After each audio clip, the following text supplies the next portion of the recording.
पंजाब के नए CM Charanjit Singh Channi press वार्ता कर रखी के सुनते हैं।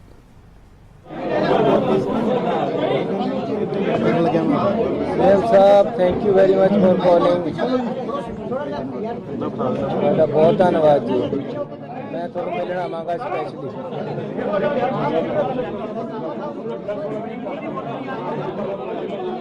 काम करना है कि दोनों स्टेटा गुआढ़ी स्टेटा तैयारियां करना है। चरणजीत सिंह चन्नी हैं, उनके एक तरफ है नवजोत सिंह सिद्धू और दूसरी ओर हरीश रावत, साथ ही डिप्टी सीएम सोनी को भी आप देख पा रहे हैं कि प्रेस वार्ता करेंगे, मीडिया से मुखातिब होंगे। और देखिए सभी लोग जो मौजूद हैं हाथ ऊपर उठाकर एकता का, मजबूती का संदेश देते हुए। बीच में मौजूद हैं सीएम, उनके दाएं तरफ हैं हरीश रावत, उनसे आगे रंधावा, और बाएं तरफ आप चलते हैं नवजोत सिंह सिद्धू और डिप्टी सीएम सोनी भी मौजूद हैं। बाकी पंजाब कांग्रेस के नेता उनके साथ। सुनते हैं क्या कुछ उनका कहना है। सारे बेनती है प्लीज सुन लो मैनू, सारे प्लीज सुन लो मैनू। आवाज आ रही है जी। देह शिवा बर मोहे है, शुभ कर्मन ते कब हूं ना डरूं, ना डरूं और सो जब लाए जाए लरूं, निश्चय कर अपनी जीत करूं। बोले सो निहाल सत श्री अकाल। बोले सो निहाल सत श्री अकाल।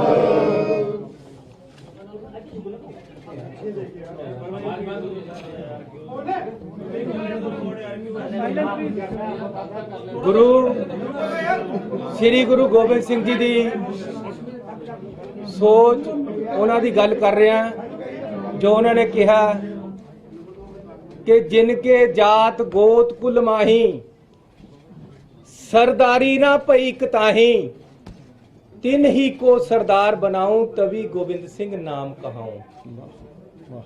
ये सोच ते पहरा दिंदे हुए फिर कहदा एक बार, जिनके जात गोत कुल माही, सरदारी ना पई कताही, तिन ही को सरदार बनाऊं, तभी गोविंद सिंह नाम कहाऊं। बोले सो निहाल सत श्री अकाल। ये सोच खालसा पंथ दी है, एक सोच श्री गुरु गोबिंद सिंह दी है, गुरु नानक दी है। ये सोच नू अगे लेके उन्हां दी सोच ते पहरा दिंदे हुए कांग्रेस पार्टी दी हाई कमांड ने, श्रीमती सोनिया गांधी जी ने, श्री राहुल गांधी जी ने, हरीश रावत जी ने, पंजाब प्रदेश कांग्रेस कमेटी ने, कांग्रेस कमेटी के प्रधान नवजोत सिंह सिद्धू जी ने एक आम आदमी नू, जेड़े कहते फिरदे ना आम आदमी आ बैठा आम आदमी नू, ਜਿਹਦੇ पल्ले कुछ नहीं सी,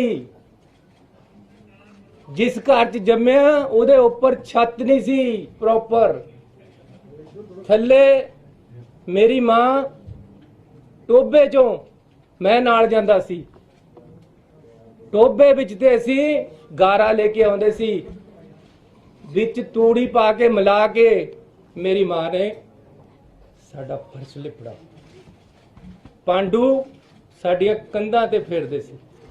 असीं आप मेरे फादर ने हर घर दे विच टेंट लगाए। शशि पाल जी बैठे। अज कांग्रेस पार्टी ने एक गरीब नूं इत्थे तक लिया के बिठा दिता है, जिथे तक मेरी और साडी औकात पहला नहीं सी। राहुल गांधी एक क्रांतिकारी नेता है, एक अगाह बदी सोच है, गरीबां दी बांह फड़न वाला बंदा है। मैं उपकार इन्हां दा मोड़ नहीं सकदा। साडे वो लोग जेड़े गरीबी चों उठ रहे हैं, जेड़े गरीबी चों उठ चुके हैं, जेड़े अंबेडकर दी सोच दे नाल अगे वध रहे हैं, उन्हां दी बांह राहुल गांधी ने फड़ी है। मैं अपने दिलों, अपने परिवार वालों, हर पंजाब दे आम आदमी वालों राहुल गांधी जी दा ਕਾਂਗਰਸ ਪਾਰਟੀ ਦਾ, ਪੰਜਾਬ ਪ੍ਰਦੇਸ਼ ਕਾਂਗਰਸ ਦਾ, ਪੰਜਾਬ ਪ੍ਰਦੇਸ਼ ਕਾਂਗਰਸ ਦੇ ਪ੍ਰਧਾਨ ਦਾ, ਸਾਰੇ ਐਮਐਲਏ ਸਾਹਿਬਾਨ ਦਾ, ਸਾਰੇ ਕਾਂਗਰਸ ਦਾ, ਕੈਪਟਨ ਅਮਰਿੰਦਰ ਸਿੰਘ ਜੀ ਦਾ, ਸਾਰੇ ਸਾਬਕਾ ਪ੍ਰਧਾਨਾਂ ਦਾ ਤੇ ਪੰਜਾਬ ਦੀ ਜਨਤਾ ਦਾ ਹੱਥ ਜੋੜ ਕੇ ਧੰਨਵਾਦ ਕਰਦਾ ਅੱਜ ਕਿ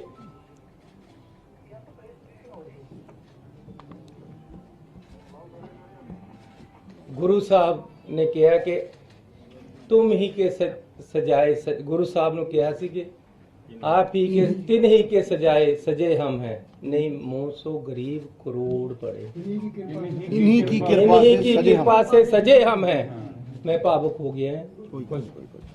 जे कोई मेरे तो तुक दे विच गलती हो गई होवे तां या वाक दे विच गलती होवे या मेरे बोलण च गलती होवे तां मैं माफ़ी चाहूँगा, लेकिन इन्हीं की कृपा से सजे हम, नहीं मोह सो गरीब करोड़ पड़े। ये गुरु की कृपा है, ये वाहिगुरू की कृपा है, मेरी धरती चमकौर साहब की कृपा है, शहीदा सिंघां की कृपा है, चमकौर साहब की धरती के लोगों की कृपा है, जिन्हां ने जदों गुरु साहब के बेटियां नूं उत्थे शहीद किया गया वो मंजर देखिया होया है साडे बजुर्गां ने।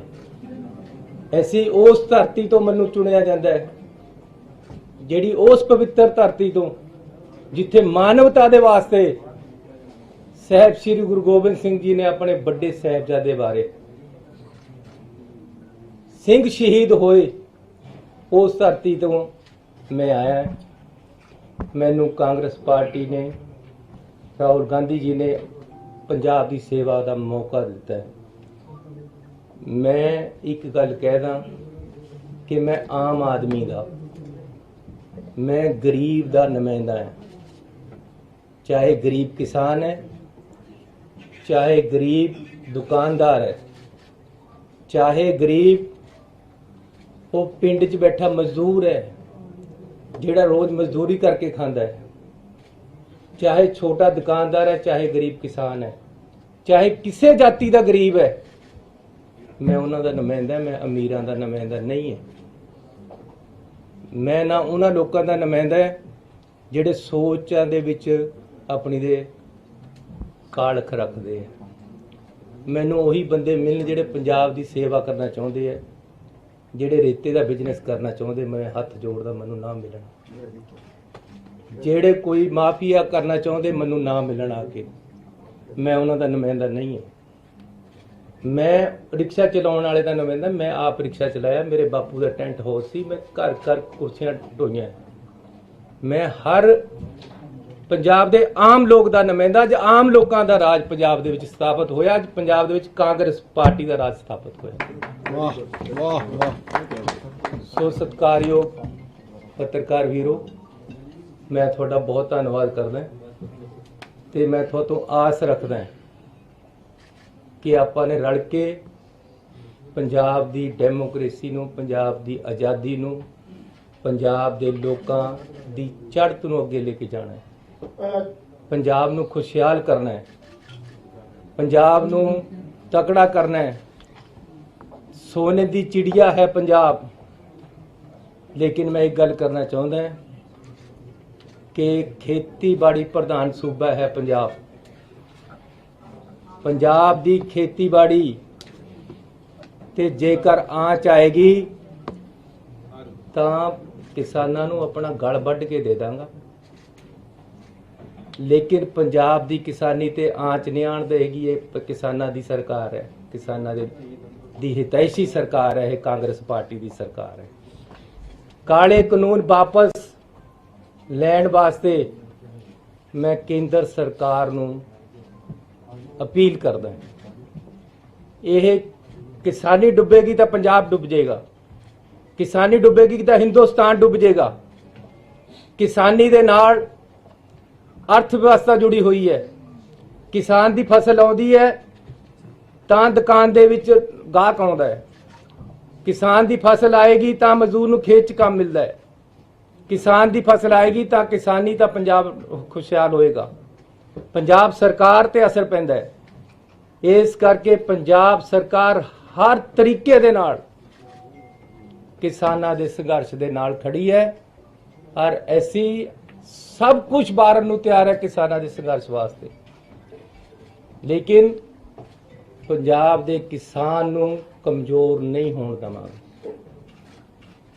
ਅਸੀਂ ਹਰ ਤਰੀਕੇ ਨਾਲ ਸਮਰਥਨ ਕਰਦੇ ਹਾਂ ਕਿਸਾਨ ਸੰਘਰਸ਼ ਦਾ ਤੇ ਅਪੀਲ ਕਰਦੇ ਹਾਂ ਕਿ ਇਹਨਾਂ ਨੂੰ ਵਾਪਸ ਲਿਆ ਜਾਵੇ ਜਿਹੜੇ ਕਾਲੇ ਕਾਨੂੰਨ ਹੈ ਤੇ ਅਸੀਂ ਇਹਦੇ ਵਿੱਚ 100% ਨੇਕ ਨੀਤੀ ਦੇ ਨਾਲ ਬਿਨਾਂ ਕਿਸੇ ਬਲਛੜ ਰੱਖੇ ਬਿਨਾਂ ਕਿਸੇ ਅਹੁਦੇ ਦਾ ਲਾਲਚ ਕਰੇ ਕਿਸਾਨਾਂ ਦੇ ਨਾਲ ਖੜਾ।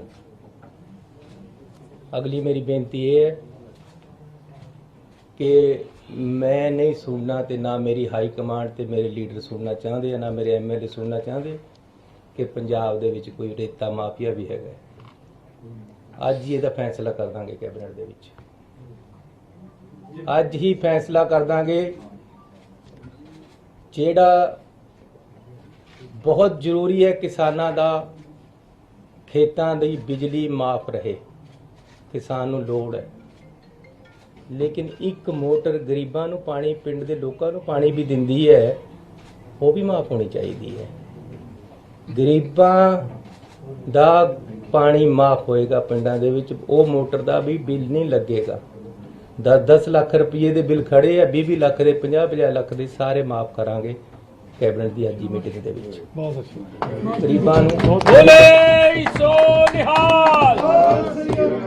ਕਿਸੇ ਗਰੀਬ ਦਾ ਕਨੈਕਸ਼ਨ ਇਸ ਕਰਕੇ ਨਹੀਂ ਕੱਟੇਗਾ ਕਿ ਜੀ ਉਹਦਾ ਬਿੱਲ ਦੇਣਾ ਹੈ। ਜਿਹਦੇ ਪਿਛਲੇ 5 ਸਾਲਾਂ ਦੇ ਵਿੱਚ ਜਾਂ 10 ਸਾਲਾਂ ਦੇ ਵਿੱਚ ਕਿਸੇ ਦਾ ਕਨੈਕਸ਼ਨ ਕੱਟਿਆ ਗਿਆ ਕਿ ਇਹਦਾ ਬਿੱਲ ਰਹਿੰਦਾ ਹੈ, ਉਹ ਸਾਰੇ ਬਿੱਲ ਮਾਫ ਕਰਕੇ ਉਹਦਾ ਕਨੈਕਸ਼ਨ ਲੱਗੇਗਾ। ਗਰੀਬ ਨੂੰ 31 ਅਗਸਤ ਤੱਕ ਜਿਹੜੇ ਕਿਸੇ ਦਾ ਵੀ ਗਰੀਬ ਦਾ ਉਹ ਅਸੀਂ ਤੈਅ ਕਰਾਂਗੇ ਅੱਜ ਕੈਬਨਿਟ ਦੇ ਵਿੱਚ ਸਾਡੀ ਹਾਈ ਕਮਾਂਡ ਦੇ ਅਨੁਸਾਰ। ਲੇਕਿਨ ਉਹਨਾਂ ਦੇ ਬਿੱਲ ਦੁਬਾਰੇ ਚਲਾ ਕੇ ਹਿਸਾਬ ਕਿਤਾਬ ਬਰਾਬਰ ਕਰ ਦੇਣਾ, ਬਿੱਲ ਪਾੜ ਦੇਣੇ, ਅੱਗੇ ਨੂੰ ਬਿੱਲ ਨਹੀਂ ਆਣਾ। ਤੇ ਨਾਲ ਨਾਲ ਪਾਣੀ ਮਾਫ, ਬਿਜਲੀ ਦੀ ਮੈਂ ਗੱਲ ਕਰ ਲਈ ਹੈ। ਸ਼ਹਿਰਾਂ ਦੇ ਵਿੱਚ ਵਾਟਰ ਸਪਲਾਈ ਤੇ ਸੀਵਰੇਜ 200 ਗਜ ਤੱਕ ਦੇ ਜਾਂ 150 ਗਜ ਤੱਕ ਦੇ ਅੱਜ ਜਿਵੇਂ ਫੈਸਲਾ ਹੋਏਗਾ ਉਹਨਾਂ ਤੋਂ ਨਹੀਂ ਲਿੱਤਾ ਜਾਏਗਾ। ਇਹ ਆਮ ਆਦਮੀ ਦੀ ਸਰਕਾਰ ਹੈ। ਆਮ ਆਦਮੀ ਦੀਆਂ ਗੱਲਾਂ ਕਰਨੀਆਂ ਸੌਖੀਆਂ, ਲੇਕਿਨ ਅਸੀਂ ਉਹਨਾਂ ਦੇ ਨਾਲ ਖੜਨਾ ਹੈ। ਇਹ ਪਬਲਿਕ ਲੋਕਾਂ ਦੀ ਇਹ ਸਰਕਾਰ ਹੈ, ਪੰਜਾਬ ਦੇ ਲੋਕਾਂ ਦੀ। ਇਸ ਸਰਕਾਰ ਦੇ ਵਿੱਚ ਕੋਈ ਇਹ ਨਹੀਂ ਕਹੇਗਾ ਮੇਰੀ ਸਰਕਾਰ ਹੈ ਜਾਂ ਸਾਡੀ ਸਰਕਾਰ ਹੈ। ਇਹ ਸਰਕਾਰ ਪੰਜਾਬ ਦੇ ਲੋਕਾਂ ਦੀ ਹੈ। ਇਹਨਾਂ ਨੇ ਸਾਨੂੰ ਬਣਾਇਆ, ਬਹੁਤ ਫੈਸਲੇ ਲੈਣੇ ਆ ਅਸੀਂ ਪੰਜਾਬ ਦੇ ਹਿੱਤ ਦੇ ਵਿੱਚ। ਕੈਪਟਨ ਅਮਰਿੰਦਰ ਸਿੰਘ ਜੀ ਨੇ ਬਹੁਤ ਅੱਛਾ ਕੰਮ ਕੀਤਾ ਹੈ। ਉਹਨਾਂ ਨੂੰ ਪਾਣੀ ਦੇ ਰਾਖੇ ਵੀ ਕਿਹਾ ਗਿਆ ਹੈ। ਲੋਕਾਂ ਨੇ ਉਹਨਾਂ ਨੂੰ ਹਰ ਮੁਖਤਿਆਰਤਾ ਵੀ ਦਿੱਤੀ ਹੈ। ਸਾਡੀ ਪਾਰਟੀ ਦੇ ਲੀਡਰ ਹੈ। ਜੋ ਕੰਮ ਅਜੇ ਟਾਈਮ ਬਚਦਾ ਸੀ ਅਧੂਰੇ ਰਹਿ ਗਏ ਹੈ, ਐਸੀ ਕਰਾਂਗੇ। ਜਿਹੜੀ ਗੱਲ ਅਸੀਂ ਕਹੀ ਹੈ ਕਿ ਆਹ ਮੁੱਦੇ ਰਹਿੰਦੇ ਹੈ, ਹਾਈ ਕਮਾਂਡ ਨੇ 18 ਮੁੱਦੇ ਦਿੱਤੇ ਹੈ, ਉਹ ਇੱਕ ਇੱਕ ਕਰਕੇ ਹੁਣੇ ਪੂਰੇ ਹੋਣਗੇ। ਅੱਗੇ ਨਹੀਂ ਪਾਵਾਂਗੇ, ਨਾ ਬਰਗਾੜੀ ਅੱਗੇ ਪਏਗਾ, ਨਾ ਕੋਈ ਹੋਰ ਅੱਗੇ ਪਏਗਾ। ਗਣਾਉਣ ਦੀ ਲੋੜ ਨਹੀਂ, ਤੁਹਾਨੂੰ ਸਾਰੇ ਪਤਾ, ਮੈਂ ਗਣਾਉਂਦਾ ਹੀ ਰਿਹਾ ਪਿਛਲੇ 6 ਮਹੀਨੇ ਜਾਂ ਸਾਲ। ਇਹ ਮੁੱਦੇ ਸਾਰੇ ਹੱਲ ਹੋਣੇ ਹੈ। ਕਿਸੇ ਨਾਲ ਦਰਾਇਤ ਨਹੀਂ ਹੋਣੀ ਇਸ ਸਰਕਾਰ ਵੱਲੋਂ, ਕੋਈ ਵਿੰਡਾਟਾ ਕਿਸੇ ਨਾਲ ਨਹੀਂ, ਕਿਸੇ ਨਾਲ ਲੜਾਈ ਨਹੀਂ।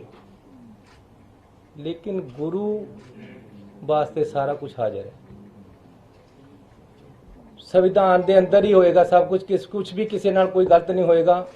ਇਹ ਮੈਂ ਤੁਹਾਨੂੰ ਅੱਜ ਗਾਰੰਟੀ ਦੇਣਾ ਚਾਹੁੰਦਾ ਪੰਜਾਬ ਦੇ ਲੋਕਾਂ ਨੂੰ। ਕਿਸੇ ਦਾ ਇੱਕ ਵੀ ਬੰਦਾ ਮੇਰੇ ਜਦ ਤੱਕ ਇੱਕ ਇਹ ਸਰਕਾਰ ਬੈਠੀ ਹੈ ਲੋਕਾਂ ਦੀ, ਨਜਾਇਜ਼ ਥਾਣੇ 'ਚ ਨਹੀਂ ਜਾਏਗਾ। ਪਾਰਦਰਸ਼ੀ ਸਰਕਾਰ ਦਿੱਤੀ ਜਾਏਗੀ। ਕੋਈ ਥਾਣੇਦਾਰ ਮੁਨਸ਼ੀ ਕਿਸੇ ਬੰਦੇ ਨੂੰ ਨਜਾਇਜ਼ ਤੰਗ ਨਹੀਂ ਕਰੇਗਾ। ਸਾਰਿਆਂ ਨੂੰ ਇਨਸਾਫ ਮਿਲੇਗਾ। ਦੋਸ਼ੀ ਅੰਦਰ ਜਾਣਗੇ, ਚਾਹੇ ਉਹ ਕੋਈ ਵੀ ਹੋਵੇ, ਚਾਹੇ ਕਿਸੇ ਦਾ ਵੱਡਾ ਹੋਵੇ ਚਾਹੇ ਛੋਟਾ ਹੋਵੇ। ਕਿਸੇ ਸਭ ਵਾਸਤੇ ਕਾਨੂੰਨ ਇੱਕ। ਇਹ ਨਹੀਂ ਹੈ ਕਿ ਜੀ ਵੱਡਾ ਆਇਆ ਤਾਂ ਸਾਰਾ ਕੁਝ ਠੀਕ ਹੈ। ਤਹਿਸੀਲਾਂ ਦੇ ਵਿੱਚ ਬਿਲਕੁਲ ਸਹੀ ਤਰੀਕੇ ਨਾਲ ਕੰਮ ਚੱਲੇਗਾ। ਜਾਂ ਮੈਂ ਰਹਾਂਗਾ ਜਾਂ ਫਿਰ ਨਹੀਂ ਤਾਂ ਉਹ ਰਹਿਣਗੇ। ईमानदारी पल्ले रखी हुई है। लोई लेके आउंदा, लोई लेके घर चला जावांगा, लेकिन ईमानदारी सरकार नहीं छड्डेगी। मैं कल्ला नहीं, सरकार च चलेगी ईमानदारी। अरे पारदर्शी तुहानूं असीं दिखावांगे इस तरह हो रही है। ते मैं एक, मेरी वाइफ भी डॉक्टर है, मेरा भरा डॉक्टर है, मेरे घर च भी बहुत सारे कर्मचारी हैं। मेरी वाइफ जब बिजली का बिल आउंदा मैनूं मेरे ਵੱਲ ਨੂੰ देखण लग जाती, कहती मेरे तनख्वाह चों जाने हैं। ये ईमानदारी की गल दसे, अज कुछ मैं झूठ नहीं बोलना। ये बिल घटने हैं ताकि किसी की बीवी उन्होंने यह ना कहे कि देने कित्थे ते है। मैं कर्मचारियों दे, मेरे परिवार दे विच बहुत है, इस करके मैं कर्मचारियों का नुमाइंदा हैगा। कर्मचारी साडे जिंद जान है, पंजाब सरकार नूं चलाउंदे है। इसलिए मैं पंजाब सरकार दे सारे इंपलाइज नूं हथ जोड़ के बेनती करदा कि तुहाडा भरा, तुहाडा छोटा है, बड़ा है, तुहाडा पुत्तर है। मैं उरे मैनूं मेरे नुमाइंदियां ने बिठा लिया, एक एक मसले का हल कर दांगा। किसी नाल कोई दरैंत नहीं होएगी। थोड़े बकाए और रहणगे, जेड़े पक्के होने वाले पक्के होणगे, सब दे काम करांगा, मसले सारे हल करांगा। मैनूं थोड़ा जिहा टाइम दे दो। एक बार मेरी अपील ते सारियां हड़तालां बंद करके अपने काम ते आ जाओ। ज़्यादा टाइम नहीं मंगदा, मैनूं थोड़ा टाइम दे दो ताकि मैं अपने रंधावा साहब बैठे हैं, बहुत ही होनहार और कट्टर कांग्रेसी परिवार चो डिप्टी सीएम इन्होंने बनाया गया है। जे इन्हों का खून टेस्ट करो जिसे कांग्रेस निकलनी और ईमानदारी निकलनी, दो चीज़ां इन्हों के अंदर है। इन्हों साडी हाई कमांड ने, साडे MLAs ने डिप्टी सीएम चुनिया। मैं इन्हों बधाई देना और हाई कमांड का धन्यवाद करदा। सोनी साहब आज़ाद भी जित गए सी, इन्हां दा अपना एक मुकाम है और बहुत ही होनहार है। इन्हों अज मौका MLA साहबान ने, कांग्रेस पार्टी ने दिता है। मैं इन्हों मुबारकबाद देना।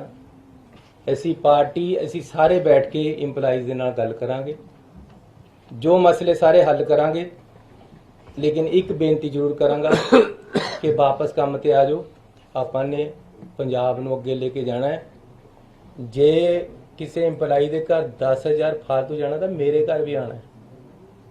इस करके मैं उन्हां दे नाल खड़ा है। मेरे घर वो आ गए, आ पिछे म्यूनसिपल कमेटी के मुलाजमां दा झगड़ा सीगा, मैं नाल खड़ गया। मैं कहा इन्हां नूं पक्के करो। होर आए सी पानी वाले, मैं क्या पक्के करो इन्होंने। मैं उन्होंने नाल खड़ा, अज तो नहीं पहला तो खड़ा है। फिर जे मैं उन्होंने नाल खड़ा तो वो अज मेरे नाल आके दफ्तर च खड़ जान, काम पर जोर दे देन, मेरे ते विश्वास रखन, सरकार ते विश्वास रखन, पार्टी ते विश्वास रखन, मसले सारे हल हो जाएंगे, कम्मां ते आ जाण। सो मैं हरीश रावत जी जिहड़े साडे जनरल सैकटरी है, उन्हों का धन्यवाद करदा, कांग्रेस पार्टी का धन्यवाद करदा। एक मैं बेनती करांगा कि मेरा बिस्तरा मेरी गड्डी दे विच ही लग्या होया है। सिद्धू साहब बैठन लगे, कहते आ की है पिछे। मैं कहा भाई जी बिस्तरा लग्या होया, मैं 4 बजे तुर पैना, जिथे पहुंचना होवे 7 बजे पहुंच जाना। मैं पंजाब दे घर घर विच जाना, मैं दफ्तर विच मिलांगा। सारे सैकटरियां नूं अज ही हदायत जारी हो जाएगी कि 2 दिन तक पक्का दफ्तर विच लोकां नूं मिलना है, लोकां दियां सुननियां। DC ये नहीं है कि साडे लोग बाहर बैठे है ते आप अंदर बैठे चाह पी जा रहे हो। उन्होंने सब तो पहला लोकां नूं मिलना है। टाइम फिक्स होएगा, उस टाइम उत्थे ही होएगा DC। सैकटरीएट दे विच अफसर बंदियां नूं नहीं बुलाणगे, आप डायरैक्टोरेट 'च जाके किते होर बैठणगे। सैकटरीएट दे विच दिक्कत आउंदी है लोकां नूं, पास पूस बनाउण दी, होर सारिਆਂ दी। हर गरीब की पहुंच होवे मेरे तक, हर सारे अफसरां तक इस दी व्यवस्था की जाएगी। किसी ਨੂੰ ਇਹ नहीं है कि ਉਹਦਾ शिकायत का हल नहीं होया, ये सारिया चीज़ों का हल होएगा। मैं पंजाब के आम लोगों की आवाज़ बनागा ते पंजाब के आम लोगों को अगे ला के चलांगा। किसानी संघर्ष दे विच आप जुटांगा ते इस मसले नूं हल करा के देवांगा। सो मैं फिर भी तुहाडे नाल मुलाकात होंदी रहनी है, इस करके ज़्यादा समा नहीं लेना चाहता। ये जिहड़ी सरकार है कांग्रेस वर्कर की भी सरकार है, इस करके 15 सैक्टर दे विच साडा मंदिर है जिथे मैं मत्था टेकन जाना हूँ। जे कांग्रेस दे वर्कर की सुनवाई होएगी तां ही सरकार है। पार्टी सुप्रीम है, मुख्यमंत्री या कैबिनेट सुप्रीम नहीं है। पार्टी की आइडियोलॉजी नूं लेके सरकार चलेगी, पार्टी की आइडियोलॉजी इंप्लीमेंट होएगी। कांग्रेस पार्टी का राज होएगा, कांग्रेस की आइडियोलॉजी चलेगी। कांग्रेस की आइडियोलॉजी यही है कि सब नूं साथ लेके चलना है, देश की एकता और अखंडता वास्ते नाल खड़ना है। कांग्रेस पार्टी की आइडियोलॉजी नूं लेके चलांगे। पार्टी सुप्रीम है, पार्टी के फैसले होणगे, सरकार इंप्लीमेंट करेगी।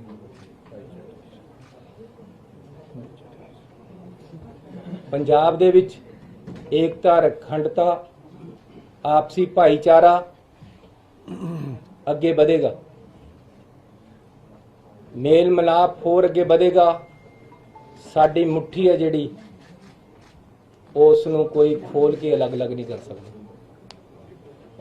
चाहे ना जात के नाम ते ना धर्म के नाम ते। पंजाब अगे बढ़ेगा। सो मैं एक बार फिर मेरा ख्याल है कि मैं सारिया गल्लां कर लियां। इस करके क्वेश्चन आंसर मैं फिर किसी टाइम थोड़े नाल मैं कोई भी गल छड्डी नहीं। अज मेरा वर्षन लग जान दो, कल तो बाद अज तो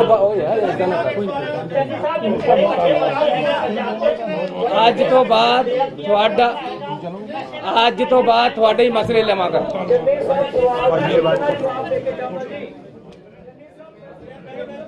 सीएम को आपने सुना, पार्टी हाईकमान का धन्यवाद कहा गया है कि एक बेहद गरीब परिवार से आते हैं जिसके मकान पर छत तक नहीं थी और कभी सपने में नहीं सोचा था कि इतनी बड़ी जिम्मेदारी उन्हें मिलेगी।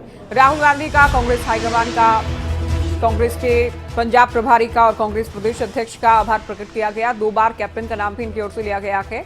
और साथ ही देखिए, अब जो बातें कही गई थी उससे आप मानकर चलिए कि अगले जो चुनाव है उसमें पार्टी का क्या विजन रहने वाला है। किसानों को लेकर कहा गया कि बिजली पानी के बिलों को लेकर उनकी ओर से बात कही गई है। साथ ही जिनके बिजली कनेक्शन कटे हैं वो बहाल होंगे, आगे कभी कनेक्शन नहीं काटे जाएंगे, ये भी कहा गया है। और इसी को लेकर इसी दिशा में कैबिनेट की बैठक में फैसले भी ले जाएंगे। कर्मचारियों को लेकर भी कहा गया है कि ये सरकार कर्मचारियों की सरकार रहेगी, आम आदमी की सरकार है, पारदर्शी सरकार है। पार्टी का जो विचार है, पार्टी की जो विचारधारा है उसके आधार पर सरकार चलेगी। गरीबों को लेकर, किसानों को लेकर, कर्मचारियों को लेकर इनकी ओर से खास तौर पर फोकस किया गया है।